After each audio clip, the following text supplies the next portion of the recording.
Muga-muga sholawat takdim Allah dumateng Toha Kanjeng Nabi. Kok al-Yamani, kok gak al-Makki? Sampeyan pikir niku. Mulai biyen mauliduhu bi Makkah wa hijratuhu bil ndi dik Taurat kabeh keterangan Kanjeng Nabi teko Mekah. Hijratan Madinah. Lagi kok ono salatullah ala Toha al-Yamani. Nabi Muhammad SAW orang Yaman.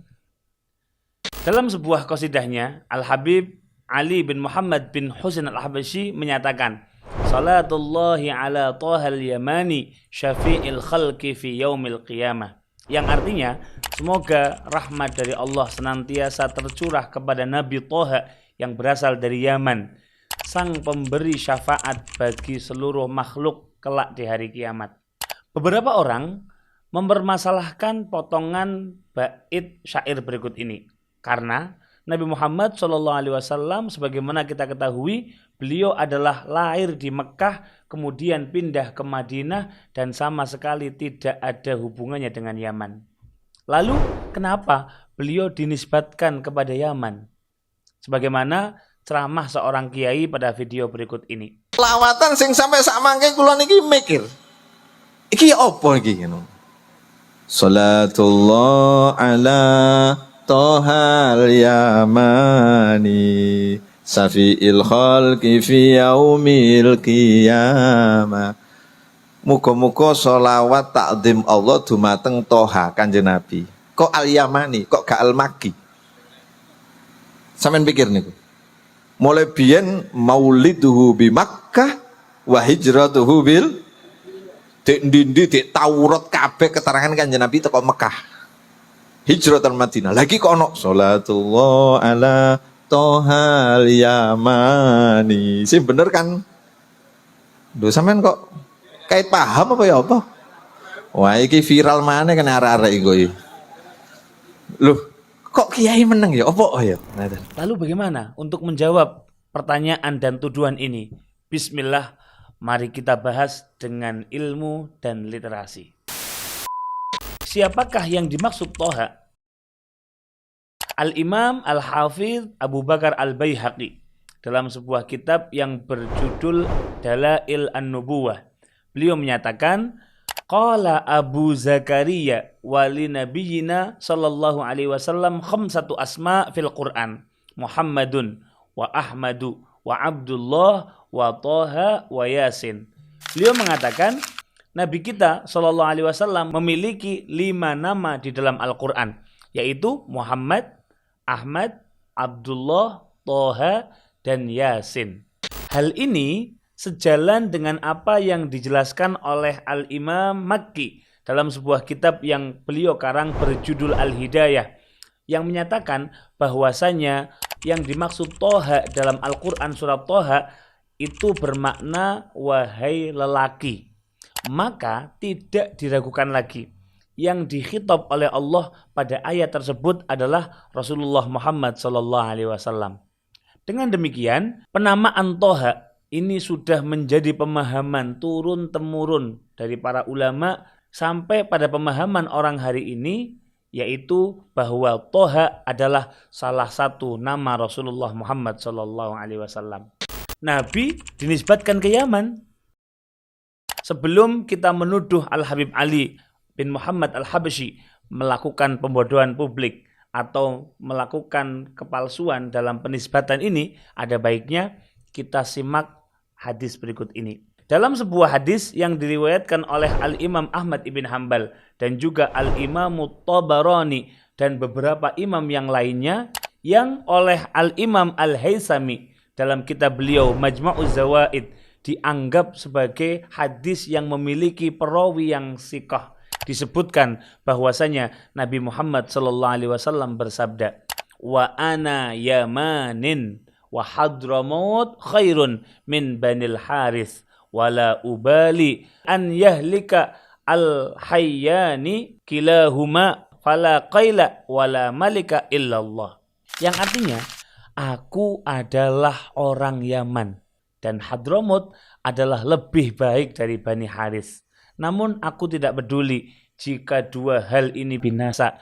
tidak perlu ada pembicaraan sebab tiada kekuasaan kecuali milik Allah Subhanahu wa taala. Di situ Al-Imam Al-Haythami mengatakan rawahu Ahmad muttasilan wa mursalan wa Tabarani wa sammasani Busra bin Ubaidillah wa rijalul jami' siqatun. Diriwayatkan oleh Imam Ahmad secara muttasil dan mursal serta At-Tabarani yang menyebut perawi yang terputus yaitu Busr bin Ubaidillah yang semua perawinya adalah siqat. Perhatikan, pada hadis itu Nabi mengatakan wa ana yamanin. Aku adalah seorang Yamani. Pertanyaannya, apa arti Yamani atau seseorang yang dinisbatkan kepada Yaman? Selain bisa dikatakan Yamaniyun, juga bisa dikatakan Yamanin. Di dalam kitab Lisanul Arab dikatakan qala al-Jauhariyu al-Yamanu biladun lil Arab wan nisbatu ilaiha Yamaniyun wa Yamanin mukhaffafatun wal alifu iwadun min ya'in nisbi fala yajtami'ani. Qala Sibawaihin wa ba'duhum yaqulu Yamaniyun bitasydid. Al-Jauhari mengatakan Yaman adalah negeri di kawasan Arab. Nisbat kepadanya adalah Yamani atau Yamanin dengan tanpa tasydid. Huruf alif pada bentuk Yaman adalah pengganti dari ya nisbah sehingga keduanya tidak berkumpul sekaligus. Al-Imam Sibawayh mengatakan sebagian mengatakannya Yamaniyun dengan tasydid. Kesimpulannya, seseorang yang dinisbatkan kepada Yaman bisa menggunakan 3 bahasa berikut ini. Bisa kita katakan Yamaniyun, yang kedua Yamanin, atau yang ketiga Yamaniyun dengan mim yang panjang. Maka jika Nabi sendiri yang menisbatkan diri beliau kepada Yaman, entah karena kedekatan atau alasan yang lain, lantas mengapa kita justru menolak penisbatan beliau kepada Yaman? Fakta teritori. Semua umat Islam tentu tahu bahwa Rasulullah Muhammad SAW lahir dari sebuah kota yang bernama Mekkah. Maka beliau bisa disebut sebagai Al-Makki atau orang Makkah. Namun yang tidak banyak diketahui oleh orang bahwa kota Makkah adalah bagian dari wilayah yang pada masa lalu disebut dengan istilah Tihamah. Tihamah adalah wilayah pesisir Laut Merah yang membentang dari ujung selatan Jazirah Arab sampai kawasan Tabuk di perbatasan Syam. Dalam sebuah kitab yang berjudul Mu'jamul Buldan, karya seorang ulama mu'arrikh atau pakar sejarah bernama Syekh Al-Imam Syihabuddin Abu Abdullah Yaqut Al-Hamawi Ar-Rumi yang hidup pada abad ke-7 di Baghdad. Dan pastinya beliau bukan Ba'alawi. Di juz kedua, halaman 63, beliau berkata, Qala Abul Munzir Tihamatun Tayasurul Bahri Minha Makkatu. Beliau mengatakan Tihamah adalah pesisir laut yang diantaranya adalah Mekkah. Lebih jelasnya dapat kita lihat pada peta yang bergambar berikut ini. Berikutnya, wilayah Tihamah ini pada masa lalu jauh sebelum ada sekat antara kerajaan Saudi Arabia dan juga Republik Yaman, maka ini adalah bagian dari Yaman. Hal ini disebutkan pula oleh Syekh Yaqut Al-Hamawi di dalam halaman dan kitab yang sama.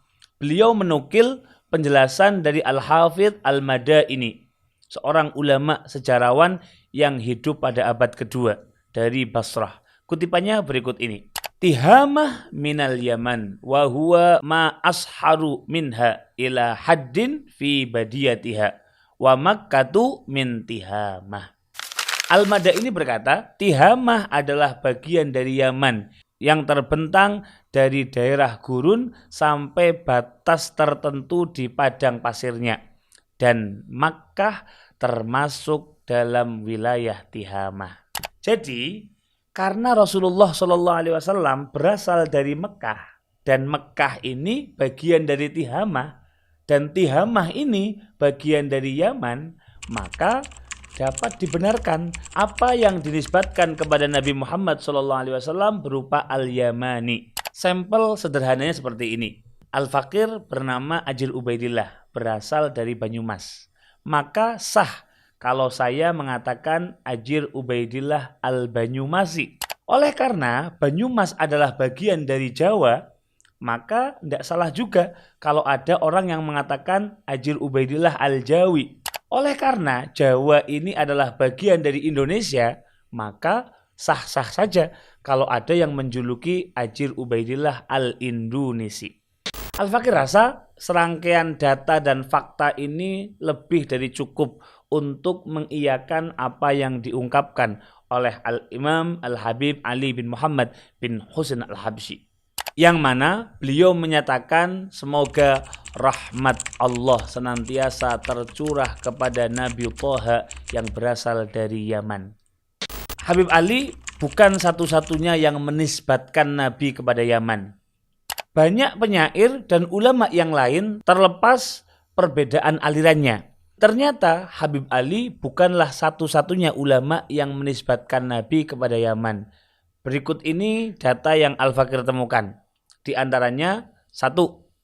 Perkataan seorang ahli bahasa Arab, sejarawan dari abad ke-6 Hijriah, yang bernama Qadhi Nashwan bin Sa'id Al-Himyari, dalam kitab beliau Syamsul Ulum. Beliau mengatakan, Faqala Rasulullah fil ilmi innahu yamanin jami'an war rasulu yamani. Telah bersabda Rasulullah SAW terkait ilmu, sesungguhnya beliau adalah Yamani seluruhnya, maka Rasul adalah seorang Yamani. Yang kedua, As-Sayyid Ahmad bin Ismail bin Zainal Abidin Al-Barzanji, seorang mufti Syafi'i yang hidup di Madinah Al-Munawwarah. Beliau mengungkapkan ini dalam sebuah kitab Tahqiqat Ahmadiyah fi himayati haqiqah Muhammadiyah. Bepergiannya Rasulullah SAW ke Syam sebab beliau berasal dari Yaman. Datang dari beliau bahwasanya Ka'bah dinisbatkan kepada Yaman dan aku dinisbatkan kepada Yaman dalam hadis yang hasan. Yang ketiga, Syekh Ahmad bin Ismail Al-Halwani dalam kitab beliau berikut ini. Beliau mengatakan, beliau Shallallahu Alaihi Wasallam dari jalur leluhurnya dalam apa yang telah dikatakan, beliau berasal dari Yaman.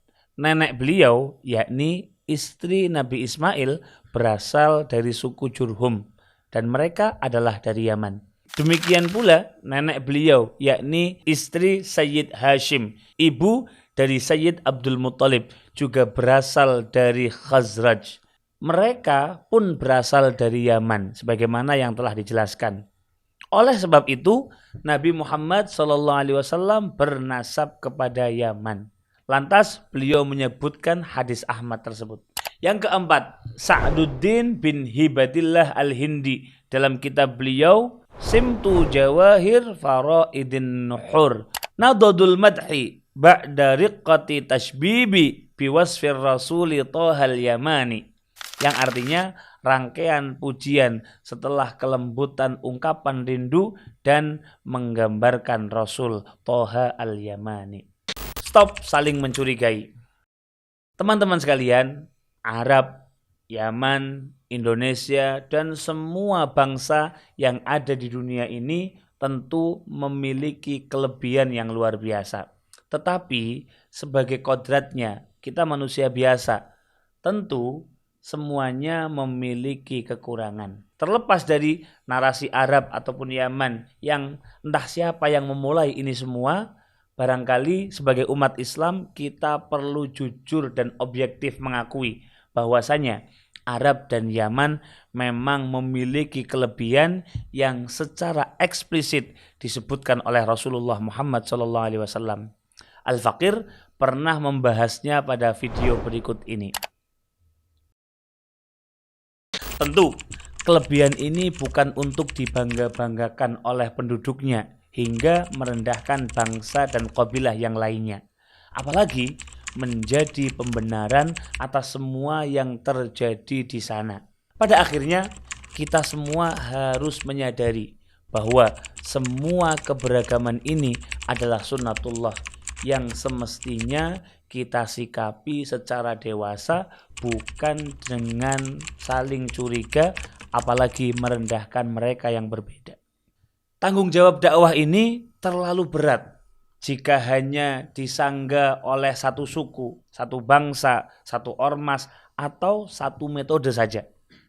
Mari, saatnya kita menjaga kewarasan dengan mengakui kekurangan diri serta rendah hati menerima keunggulan saudara kita yang lainnya agar kita bisa saling belajar dan berkolaborasi membangun negeri yang kita cintai ini.